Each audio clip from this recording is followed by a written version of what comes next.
Welcome guys. Education IQ की तरफ से आप सबका स्वागत है। आज का जो द हिंदू एडिटोरियल आर्टिकल है वो पैरामिलिट्री फोर्सेस को लेके है। ठीक है, उनकी पेंशन स्कीम की बात करेंगे। ठीक है, पुलवामा अटैक के बारे में बात होगा और भी बहुत सारी डिस्कशन है जो पैरामिलिट्री फोर्सेस को लेके होगी। सीआरपीएफ को लेके होगी पर्टिकुलरली। ठीक है, मेन फोकस होगा सीआरपीएफ। ठीक है, तो बहुत ज़्यादा इंपॉर्टेंट आर्टिकल है। स्टार्टिंग से लेके इसको आपको लास्ट तक देखना है। काफ़ी ज़्यादा इंटरेस्टिंग भी है। एक नोटबुक लेके बैठना, उसमें मैं आपको डिफ़िकल्ट वर्ड मीनिंग लिखवाता चलूँगा, उनको भी साथ साथ में नोट करते जाना। ठीक है, किसी भी एग्ज़ाम में आपको ये हेल्प कर सकता है। तो आर्टिकल क्या है, पहले हेडिंग समझ लेते हैं। Tested what tired. टेस्टेड का मतलब होता है जिसको आपने टेस्ट कर लिया है, बढ़िया है, चेक कर लिया है। वट टायर्ड, टायर्ड मतलब अभी थक गया है। ठीक है, एग्जॉस्ट हो चुका है। This force could be in distress. Distress मतलब परेशानी में या फिर कठिनाई में। ठीक है, तो मतलब टेस्टेड वट टायर्ड मतलब आपने टेस्ट कर लिया है लेकिन वो क्या है, अभी थक चुकी है, एग्जॉस्ट हो चुकी है। इस फोर्स, ये जो फोर्स है ना वो क्या हो सकती है, अभी स्ट्रेस में हो सकती है। ठीक है, अब ये कौन सी फोर्स है, इस आर्टिकल के अंदर में क्या लिखा हुआ है, वो मैं आपको एक एक लाइन को हिंदी में एक्सप्लेन करूँगा। देखो यार, चाहे तो मैं आपको समरी भी बता सकता हूँ। बहुत सारे यूट्यूब चैनल हैं जो आपको सीधे सीधे समरी बता देंगे, लेकिन उसका आपको बेनिफिट नहीं होगा। आपको न्यूज़पेपर पढ़ना सीखना है। ठीक है, कैसे आपको वर्ड मीनिंग सीखने हैं, कैसे मतलब आपको पढ़ना है, क्योंकि बहुत सारे बच्चों को तो समझ में नहीं आता है। ठीक है, द हिंदू में क्या लिखा हुआ है, इसीलिए मैं आपको एक एक लाइन को हिंदी में एक्सप्लेन करता हूँ। एक बार आप मेरे से पढ़ो, उसके बाद मैं आपको पीडीएफ लिंक जो है वो टेलीग्राम पे दे दूँगा, वहाँ पे जाके आप उसको खुद रीड करो। ठीक है, मेरे से आपने सीख लिया, लेकिन उसका मतलब ये नहीं है आपको खुद जाके उसको रीड करना है, ताकि आपका रीडिंग हैबिट बढ़ेगा।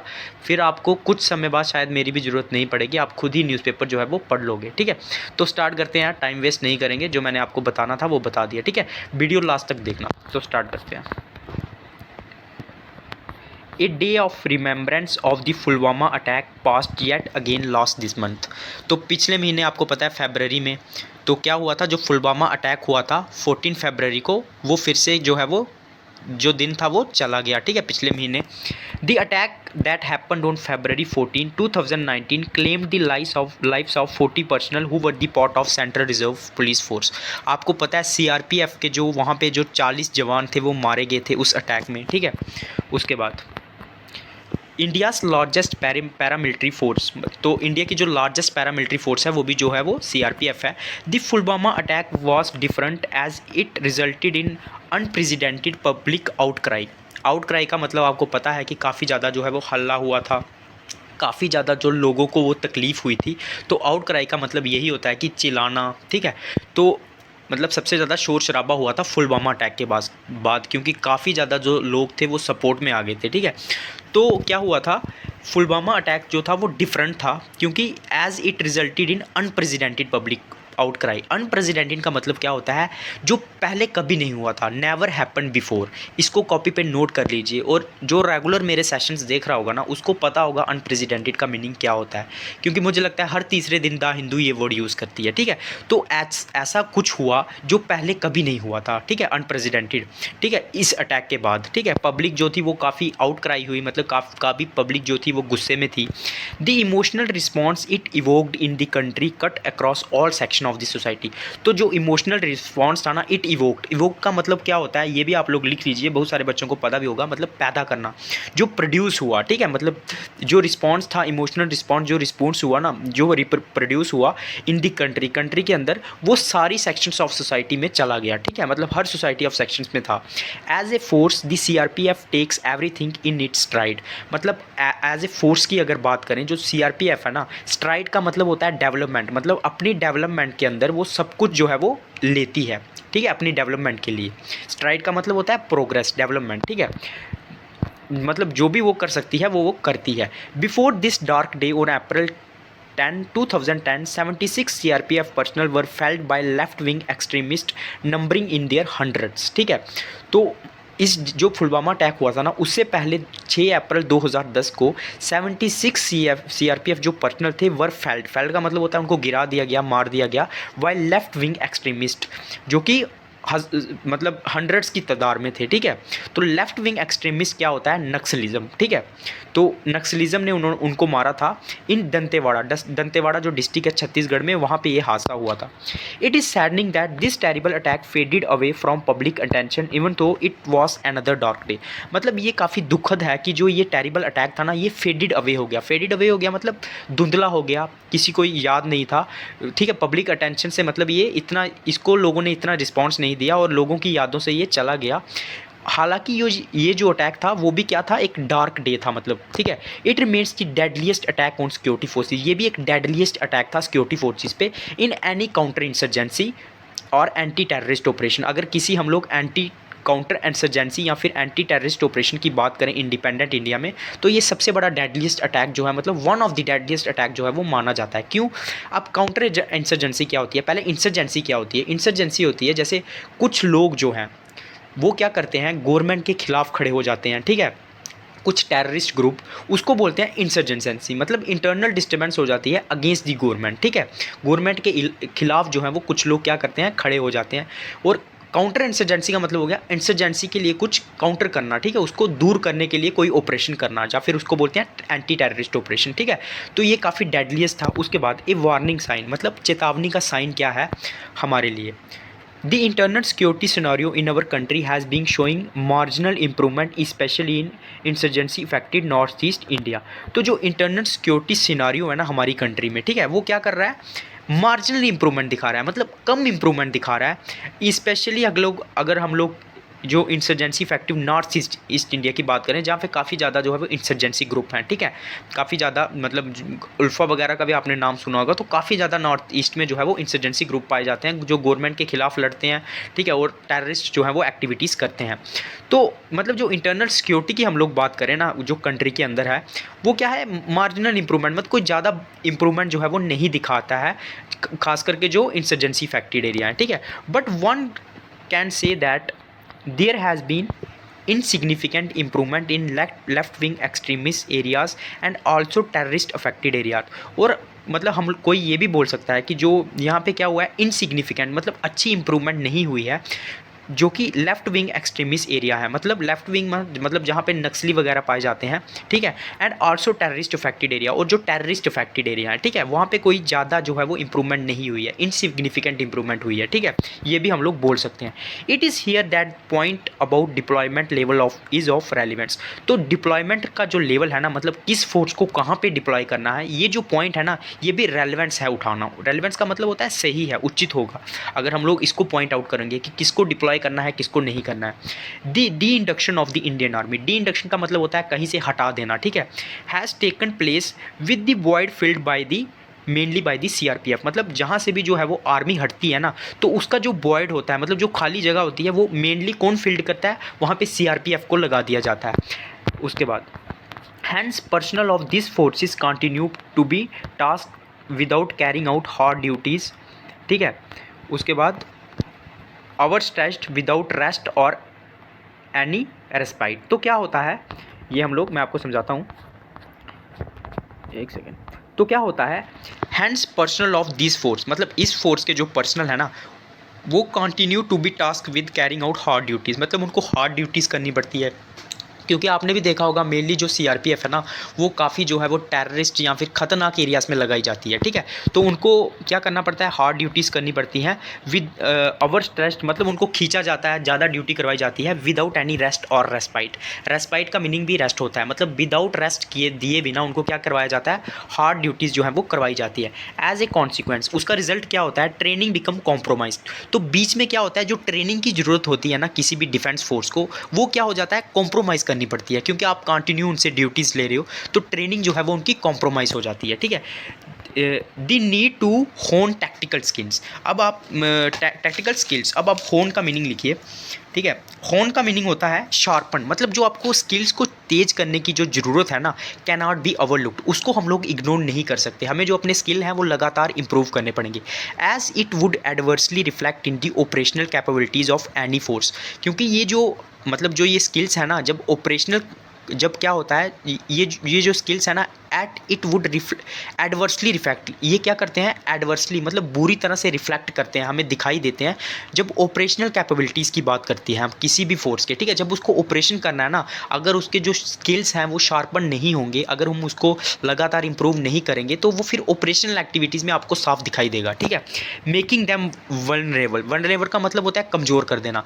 उसकी वजह से वो क्या हो जाती हैं, फोर्सेस जो हैं वो कमज़ोर हो जाती हैं टू सरपेटिशियस। सरपेटिशियस का मीनिंग लिखिए। सरपेटिशियस का मीनिंग होता है मतलब छल से, मतलब किसी क्लेवर तरीके से या फिर धोखेबाजी से जब क्या होता है, attack by anti national forces, जब उन पे एंटी नेशनल फोर्सेस जो धोखे से अटैक करती है ना। सुपर रेपिटिशियस का मतलब होता है धोखे से कुछ काम करना, ठीक है। जब एंटी नेशनल फोर्सेस उन पे अटैक करेंगी ना, तो वो क्या हो जाते हैं, कमज़ोर पड़ जाते हैं इस कारण, ठीक है। अगर आप उनके जो स्किल्स हैं उनको कंटिन्यूसली शार्पन नहीं करोगे तो ऐसा ही होगा। उसके बाद this central government has been compelled to interest in number of assignments that are become riskier day by day to this forces. तो जो सेंट्रल गवर्नमेंट है ना, वो क्या हो जाती है, उसको क्या किया जाता है, फोर्स हो जाती है वो, मतलब उसको मजबूर कर दिया जाता है टू इंटरेस्ट। इंटरेस्ट का मतलब होता है देना। Number of assignments that are become riskier day by day to this forces, मतलब जो रिस्कियर असाइनमेंट है ना, वो सेंट्रल गवर्नमेंट को मजबूरी के कारण इन फोर्सेस को देने पड़ते हैं। स्पेशली अगर हम लोग सीआरपीएफ की बात करें, because of the force versatile and flexible operational procedures, क्योंकि जो ये फोर्स है ना, ये काफ़ी वर्साटाइल है, मतलब अलग अलग जगह पे जो है वो काम कर सकती है। वर्साटाइल होता है मल्टी मतलब टैलेंटेड, और फ्लेक्सिबल भी है, मतलब कहीं भी आप इसको डाल सकते हो। जो इनके ऑपरेशनल प्रोसीजर है ना, वो फ्लेक्सिबल है, ठीक है, मतलब अच्छे हैं। तो इसकी वजह से जो है मेनली सीआरपीएफ को ही यूज़ किया जाता है, ठीक है, किसी भी चीज़ का अल्टरनेटिव या फिर रिस्कियर एरियाज़ पे। तो ये जो मजबूरी है गवर्नमेंट की, ये क्या है, the huge and continuous deployment of regular army would invite adverse attention from international press and consequently perspective of the world nation would also be coloured. तो ये जो अगर हम लोग क्या करेंगे, अगर हम लोग ह्यूज और कॉन्टिन्यूस डिप्लॉयमेंट करेंगे ना इंडियन आर्मी का, तो इससे क्या होगा ना, एडवर्स, एडवर्स का मतलब होता है बुरी अटेंशन आएगी इंटरनेशनल प्रेस से। मतलब जो इंटरनेशनल मीडिया है ना, अगर आप आर्मी को डिप्लॉय करते हो ना, तो वो क्या करता है, पीछे पड़ जाता है, ठीक है। एंड कॉन्सिक्वेंटली इसका रिजल्ट क्या होता है, जो पर्सपेक्टिव है, मतलब जो दृष्टिकोण है ना of the other world nation, जो दुनिया के बाकी देश हैं, वो भी क्या हो जाता है, would also be coloured. Coloured का मतलब होता है डिस्टॉर्टेड, मतलब ख़राब हो जाता है। बाकी कंट्रीज़ भी आपको अच्छे नज़रिए से जो है वो नहीं देखती हैं, ठीक है। It is a natural that CRPF place for it pay for it the hard way, जिसकी वजह से ये नेचुरल है कि जो सीआरपीएफ है ना, उसको इसकी कीमत चुकानी पड़ती है, क्योंकि आप इंडियन आर्मी को हर जगह डिप्लॉय नहीं कर सकते, तो उसकी जगह पे आप सीआरपीएफ को डिप्लॉय करेंगे और सीआरपीएफ को इस चीज़ की कीमत चुकानी पड़ती है, ठीक है। एक कर्सरी ग्लांस, अब कर्सरी ग्लांस का आप लोग मीनिंग लिख लीजिए पहले। कर्सरी ग्लांस का मीनिंग होता है ब्रीफ, मतलब short. A cursory glance of records in various operational theaters in India in the last few years would reveal the higher casualty rate suffered by paramilitary। तो अगर मतलब आप एक ब्रीफ रिकॉर्ड निकालोगे ना, ठीक है, in the various operational theatres in India, मतलब जो कि ऑपरेशन थिएटर्स होते हैं, वहाँ पे ये जो है वो रिकॉर्ड रखे जाते हैं जब कोई भी ऑपरेशन होता है। अगर वो रिकॉर्ड आप लोग निकालोगे ना, उनकी ब्रीफ हिस्ट्री जो है वो निकालोगे ना, कर्सरी ग्लांस का मतलब होता है ब्रीफ, ठीक है, तो क्या पता चलेगा, इन दी लास्ट फ्यू ईयर्स, अगर पिछले कुछ सालों के आप वो रिकॉर्ड्स निकालोगे ना, वो हमें रिवील करेंगे, हमें बताएंगे the higher casualty rate suffered by paramilitary, मतलब जो भी ज़्यादा कैजुअलिटीज़ होती है ना, वो सबसे ज़्यादा जो है वो पैरामिलिट्री फोर्सेज जो है वो फेस करती हैं, ठीक है। उसके बाद these tested but tired forces can attain and maintain the optimum level of performance needed only if the training and morale of these persons are taken care of। ये जो फोर्सेस है ना, जो कि टेस्टेड है, मतलब इनको चेक कर दिया है, तो ये ठीक ठाक है, लेकिन क्या है, टायर हो चुकी हैं, ठीक है, ठीक है। Can attain and maintain the optimum level of performance, मतलब वो है अपना जो मैक्सिमम लेवल है परफॉर्मेंस है ना, उसको तभी मेंटेन कर जाएंगी, मतलब जो कि नीडेड है, जिसकी ज़रूरत है, जिस परफॉर्मेंस की आपकी ज़रूरत है, वो तभी मेंटेन कर पाएंगी if the training and morale of this personnels are taken care of. अगर उनकी ट्रेनिंग अच्छे से होगी और उनका जो मोरल है, मतलब उनका जो हौसला है ना, उसको हम लोग क्या करेंगे, देखते रहेंगे, बढ़ाते रहेंगे, ठीक है। Without addressing this aspects any induction और introduction of any potent weaponry और technology would hardly bring about desired change. अगर हम लोग मतलब इन एस्पेक्ट्स जो ये मैंने आपको ऊपर बताए, अगर हम लोग ये चीज़ें नहीं देखेंगे, इनको एड्रेस नहीं करेंगे, एनी इंडक्शन और introduction of any potent weaponry, potent मतलब होता है स्ट्रॉन्ग, अगर आप कोई बड़ी वेपनरी, कोई बड़े बड़े वेपन्स या फिर टेक्नोलॉजी का भी यूज़ करोगे ना, would hardly bring about desired result, तब भी आपको जो है वो अच्छे रिजल्ट नहीं मिलेंगे, क्योंकि अगर जवान का हौसला जो है वो बुलंद नहीं होगा, ठीक है, आप कंटिन्यूसली उससे ड्यूटी लोगे विदाउट एनी रेस्ट, उसकी ट्रेनिंग अच्छे से नहीं होगी, अगर आप इन एस्पेक्ट्स को नहीं देखोगे ना, तो जितनी मर्जी टेक्नोलॉजी, जितने मर्जी आप वेपन लेके आ जाओ, आपको जो है वो डिज़ायर्ड रिजल्ट नहीं मिलेंगे, ठीक है।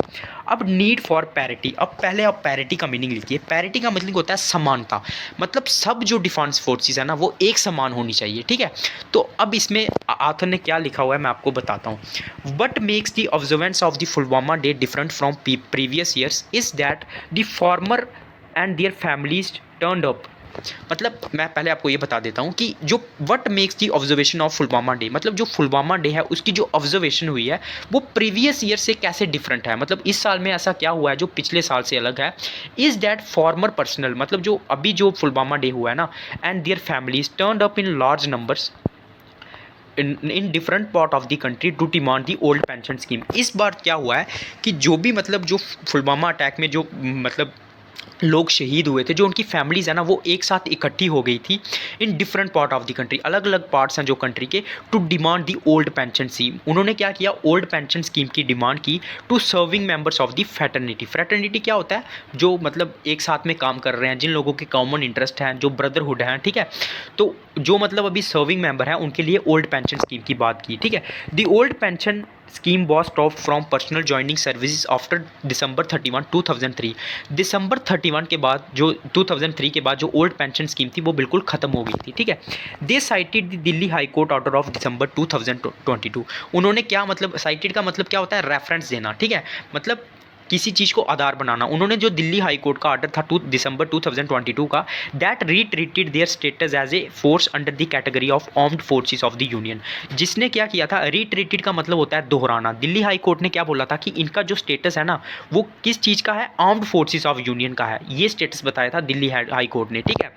उसके बाद it is no surprise that a day of remembrance was use to give vent to pent up feelings of discrimination. तो मतलब इसमें कोई सरप्राइज़ नहीं है कि जो ये डे ऑफ रिमेंबरेंस था ना, मतलब जो फुलवामा डे था ना, वाज यूज, इसको यूज़ किया जाता है किस लिए, टू गिव वेंट। वेंट का मतलब क्या होता है, ओपनिंग करना, to pent up feelings of discrimination. Pent up का मतलब क्या होता है मैं आपको पहले बता देता हूँ, इसको आप लिख भी लीजिए। वेंट का मतलब हो गया ओपनिंग, किसी चीज़ को खोलना, और पेंट अप का मीनिंग होता है जो कि आपने अपने अंदर जो है वो दबाया हुआ है, ठीक है।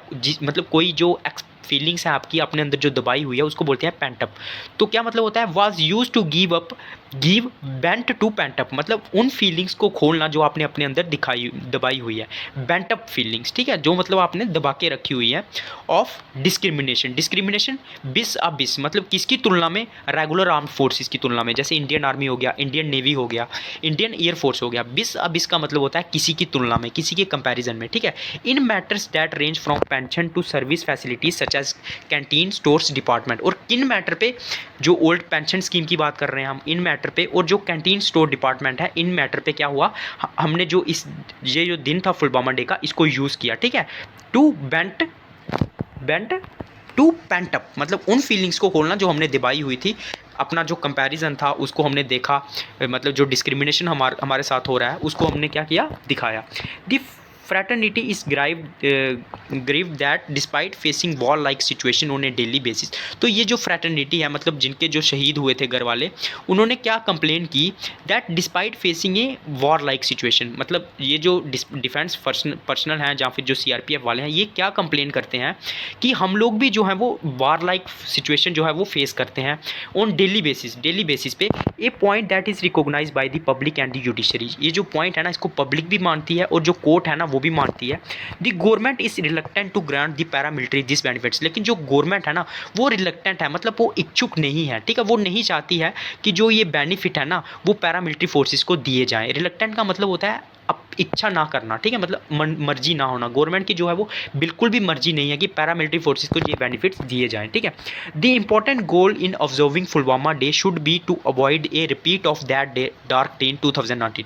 तो मोस्ट इंपॉर्टेंट जो गोल होता है ना फुलवामा डे को ऑब्जर्व करने का, वो ये होना चाहिए कि जो ये मतलब डार्क डे है ना वो दोबारा कभी भी रिपीट ना हो, इसको अवॉइड करने के लिए। The lesson learned will have to be analysed. जो लेसन हमने सीखे हैं उसको हमें एनालाइज करना होगा, एंड करेक्टिव मेजर टेकन, और हमें सही मेजर जो है वो लेने होंगे। For the government it would be only appropriate and befitting to listen the genuine grievances of the personnel. तो गवर्नमेंट है ना उसके लिए क्या सही होगा, क्या अप्रोप्रिएट होगा, और बिफिटिंग का मतलब होता है, बिफिटिंग का मीनिंग भी आप लोग लिखिए, मतलब उचित, सही क्या होगा कि वो क्या करे, लिसन मतलब वो सुने जो जेन्युइन ग्रीवेंसेस है। ग्रीवेंसेस मतलब होता है कंप्लेन है ऑफ दी पर्सनल, जो सिक्योरिटी पर्सनल है उनकी जो कंप्लेन है फोर्सेस के, concerned as public opinion seems to be mobilised in favour of the paramilitary forces, और जो पब्लिक ओपिनियन है वो भी पैरामिलिट्री फोर्सेस के फेवर में है, ठीक है। The morale of this personnel needs to be kept high, मतलब इनका जो मोरल है, इनका हौसला है ना, उसको हमें हमेशा हाई रखना होगा। It would help the security environment of the nation, और ये जो है वो क्या करेगा, जो सिक्योरिटी इन्वायरमेंट है ना नेशन का, उसको भी क्या करेगा, हेल्प करेगा। If paramilitary forces feel that they are being treated on a par with comparable defence forces, अगर जो पैरामिलिट्री फोर्सेस हैं उनको ऐसा फीलिंग होगी कि हमें जो है वो ट्रीट किया जा रहा है on a par with comparable, मतलब जो हमारी जो कंपेरेबल डिफेंस फोर्सेस हैं जैसे आर्मी है, उनके बराबर में हमें जो है वो मतलब क्या किया जा रहा है, ट्रीट किया जा रहा है। अगर उनको ऐसा लगेगा ना, तो ये जो सिक्योरिटी इन्वायरमेंट है ना देश, उसके लिए, देश का जो सिक्योरिटी इन्वायरमेंट है उसके लिए भी बहुत ज़्यादा अच्छा होगा, ठीक है। तो ये आज का आर्टिकल था, मैंने डिफ़िकल्ट वर्ड मीनिंग भी लिखवा लिए, एक एक चीज़ मैंने हिंदी में एक्सप्लेन कर दी। टेलीग्राम लिंक मैं डिस्क्रिप्शन में दे दूंगा, उसको जाके आप क्लिक करके सब्सक्राइब कर दो, उसमें आपको डेली वीडियो लिंक मिल जाएगा, ठीक है। कमेंट फीडबैक पक्का दे देना यार, आपको कैसा लगा। बहुत सारे बच्चे जो हैं वो पूरा वीडियो देखते हैं लेकिन फीडबैक नहीं देते हैं, प्लीज़ यार फीडबैक दे देना, क्योंकि वो नेक्स्ट वीडियो बनाने के लिए मोटिवेट करता है। ज़्यादा से ज़्यादा लाइक करो, सब्सक्राइब पक्का कर देना चैनल को, और बेल आइकॉन को दबा देना, ताकि जब भी नेक्स्ट वीडियो आएगा आपको नोटिफिकेशन मिल जाएगा, ठीक है। और क्या करना है, आपको लाइक करना है, ज़्यादा से ज़्यादा शेयर करना है, ओके। और पीडीएफ जो है वो खुद रीड पक्का कर लेना यार, ठीक है। मैंने तो पढ़ा लिया, अभी इसको खुद रीड कर लेना, ओके। जय हिंद।